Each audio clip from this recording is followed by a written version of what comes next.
This video will present solutions to the VCE 2020 Mathematical Methods Written Examination 2, Section A, Question 11 to 15. Question 11. This question provides us with some information about a distribution of x, a normally distributed random variable with a mean of 250 millimeters. This information is equated to the complement of a region on the standard normal distribution Z.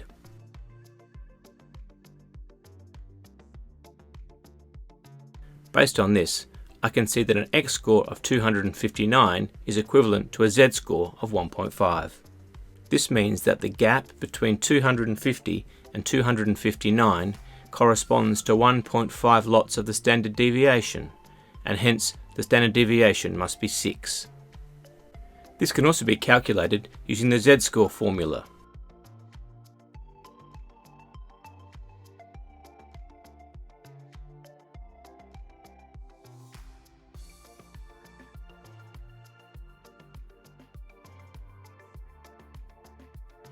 Question 12. The height of the tip of the minute hand, which is the focus of this question, starts at 15 plus 10, which is 25 centimeters above the base of the clock face.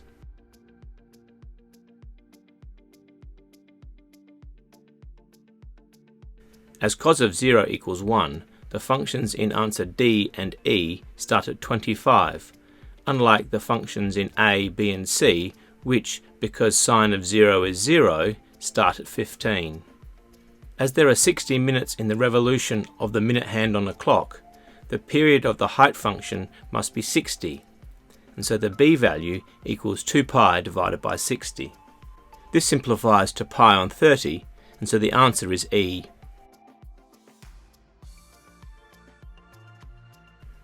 Question 13.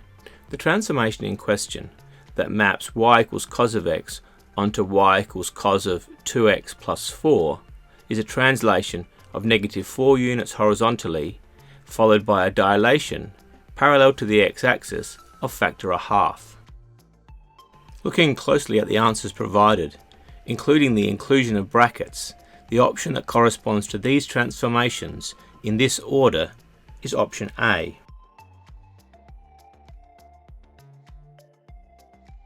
Question 14. This question involves information about a normal distribution that we can turn into an equation to solve with a little help from ClassPad's normal CDF command.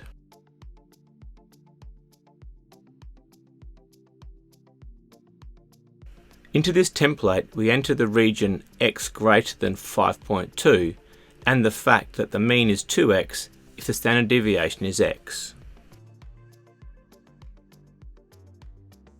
Tapping OK, the ClassPad pops up an error message. It was not expecting unknowns in this command, but I was. This has given me the calculation that equates to the probability 0.9, giving me an equation I can solve for x.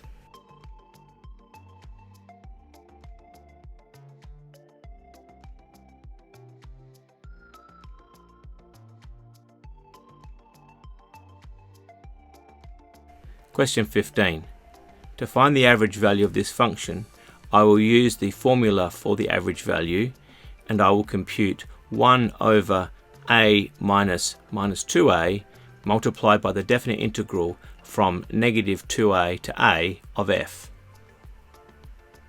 I'm going to calculate the definite integral required by reasoning with areas. Firstly, looking at the two regions to the right of the y-axis, with equal areas above and below the x-axis, these will contribute 0 to the definite integral. Now I'm going to look at the two triangular regions to the left of the y-axis. Between the two marked points, the line goes down 3 units and across 2 units. When the line intersects the y-axis, it has gone down 2 units, which is 2/3 of its down 3, and so it has gone across 2/3 of its across 2, which is 4 over 3. Subtracting this from 2a, I have 2/3 a as the smaller triangle side length.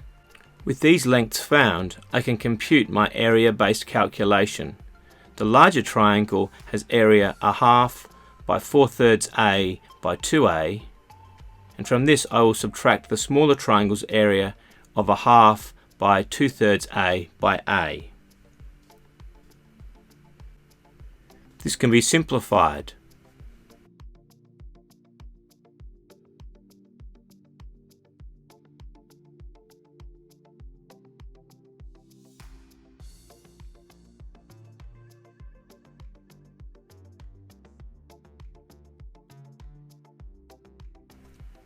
This gives us an answer of A on 3, which corresponds to answer B.